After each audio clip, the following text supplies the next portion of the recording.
When you first visited the airfield at the start of your flight training, you might have had a feeling that is common for beginning students. I may be able to fly one of those things, but takeoffs and landings, that looks tricky.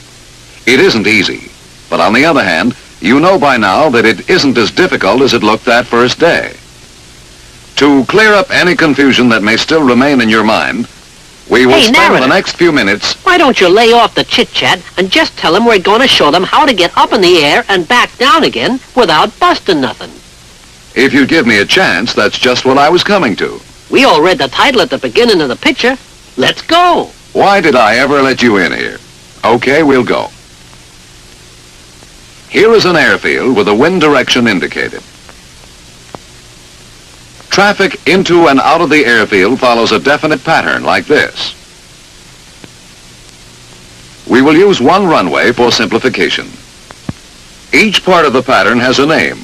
The takeoff leg, the crosswind leg, the downwind leg, the base leg, and the final approach. We will discuss the 180-degree side approach using a 1,000-foot pattern.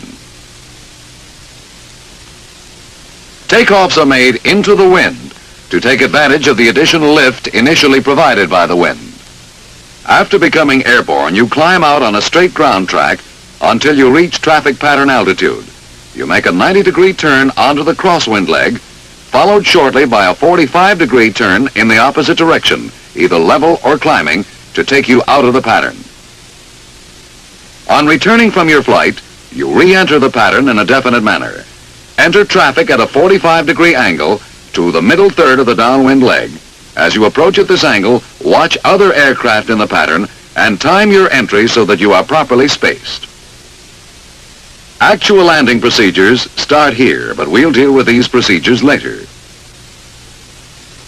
You make a 90-degree gliding turn here onto the base leg, then another 90-degree gliding turn onto final, and touch down at the approach end of the runway. The virtues of a traffic pattern are obvious.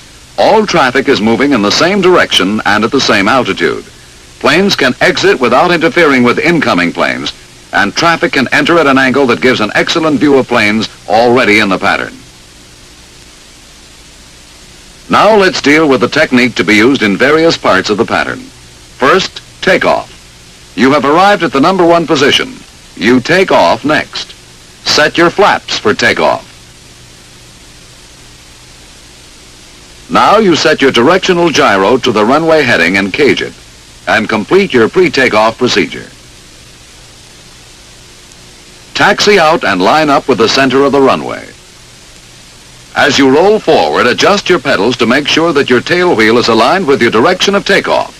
Then uncage your directional gyro. Use your power for takeoff correctly. Push it smoothly forward all the way to full power. As the plane rolls forward, hold back pressure on the stick to keep your tail wheel on the ground. Keep your heels planted firmly on the floor throughout the takeoff. As speed builds, you relax back pressure on the stick and allow the aircraft to assume a shallow climbing attitude. You must use the proper elevator control to maintain this pitch attitude, or your tail will continue to rise to level flight attitude. Maintain this shallow climbing attitude until your plane flies itself off the ground. When you're positively airborne, maintain this pitch attitude until the aircraft attains the normal climbing airspeed with flaps, and then reduce power to 2,300 RPM, adjusting pitch attitude to maintain a normal climb. As you climb, track straight down the runway. When you have a safe altitude, retract your flaps to 0, maintaining your pitch attitude by increasing back pressure on the stick as your flaps come up. With flaps up, your airspeed will build to 80 miles an hour. Adjust trim and climb straight out, using a terrain feature dead ahead to hold a straight course. When you reach traffic altitude, clear carefully before turning to crosswind leg. A normal traffic exit is to turn 90 degrees onto the crosswind leg, followed by a 45-degree turn away from traffic. These turns may be level or climbing. Let's take another look at the takeoff. Align the plane and tail wheel with the center of the runway. Hold your stick back and apply throttle in one continuous movement to the full throttle position.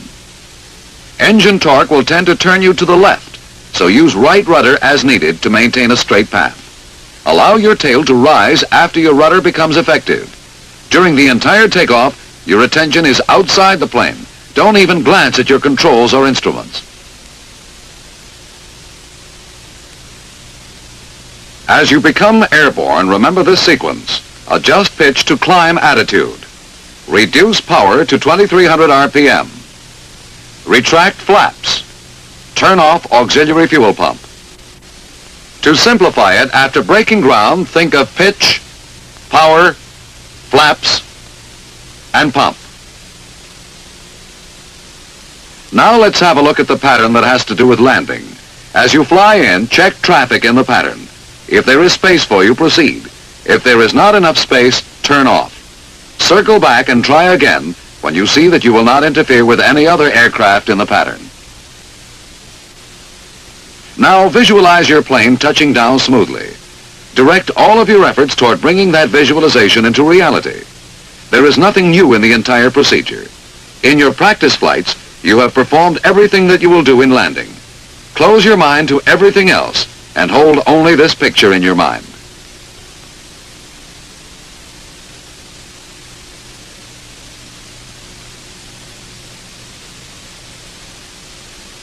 Here's how you manipulate your plane to bring it about.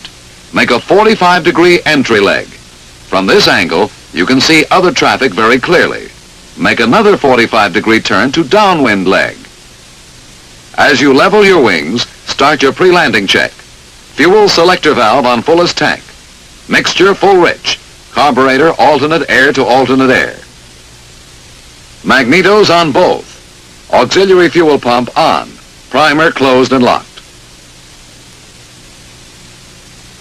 By the time you complete this, you should be at a point opposite your visualized point of touchdown. At this point, close your throttle and allow your airspeed to diminish. Maintain your altitude by adjusting your pitch attitude as you slow down.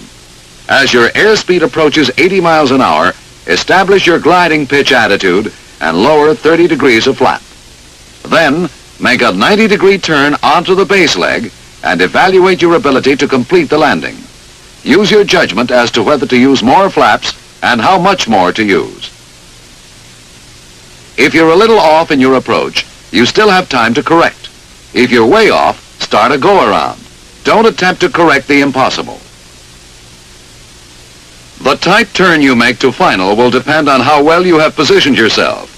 If you have the proper position and altitude, you will make a normal turn. If you're a little low, start your turn early and make it a shallow turn.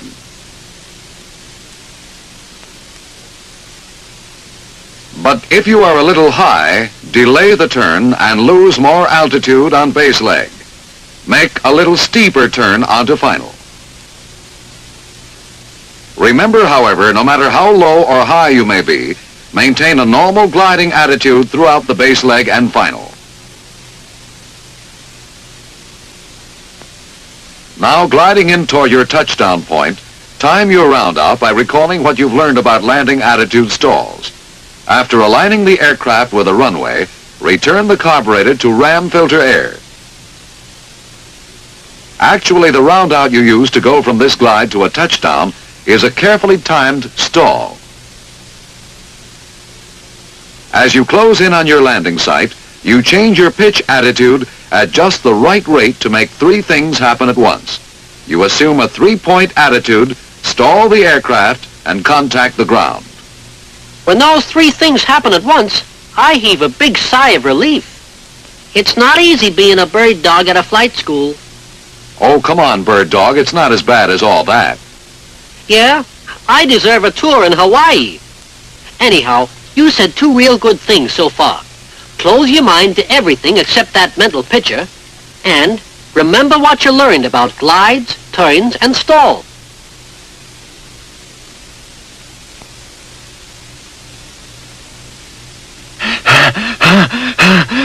That's the way to do it. Keep your mind full of what you've already learned, and you'll forget that you expected it to be difficult. Let's get back to the round out now. Back pressure properly timed will cause your plane to stall just as it touches down. It will stick to the runway and roll out like it was glued down. Hold the stick fully back and pay attention to maintaining a path straight down the runway. Your rudder and tail wheel are all the directional control you'll normally need. Brakes should be used on the after landing roll only when your other controls become ineffective. Before we review, let's spend a minute on go-around technique. If you're still at altitude and have to go around, simply climb back to the traffic altitude and follow this course parallel to the runway off to one side of it. This technique applies for a go-around anywhere on base leg or final approach. If you're near the ground, apply full throttle and establish a normal climb. If your flaps are lower than 30 degrees, move them back to the 30-degree setting. As you climb, make a shallow turn to clear the runway, then another shallow turn to fly parallel with the runway. Stay parallel with the runway until you turn onto the crosswind leg. And don't do the same darn fool thing twice in a row. You're reading my mind, Bird Dog. Just thinking about Hawaii. Got me all pepped up. Put on that drawing, and I'll show you how to do a fast review. Right. Line up with the end of the runway and pour on the coal. From now on, don't pay attention to anything but rolling straight. When your tail gets light, let it come up. After you break ground, set up a normal climb attitude and ease off throttle to 2300 RPM. When you're high enough, fold in your flaps and turn off your fuel pump. Then trim your elevator and climb out straight.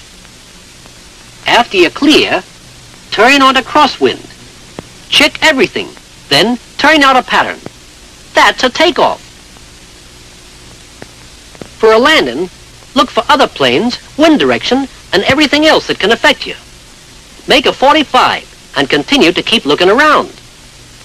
See that plane down there? That's you greasing it in. You're going to set it down so smooth your instructor won't know he's on the ground till he wakes up in the snack bar. Right along here, make your pre-landing check. Then, opposite the touchdown point, cut your throttle. When you've slowed down enough, put on 30-degree flaps and establish your glide. Turn on the base leg. If you're going to make it, go on. If you're too far off to correct, go around. Now, depending on your altitude and position, make a normal or a steep or a shallow turn onto final. When you feel it in your bones that the time has come, bring the stick straight back in one movement and round out. Do it right, and you'll be 3 wheels on the ground in a stall, and we'll be friends for life. On the ground, steer right down the white line. And now, aloha, friends. I got orders for Hawaii.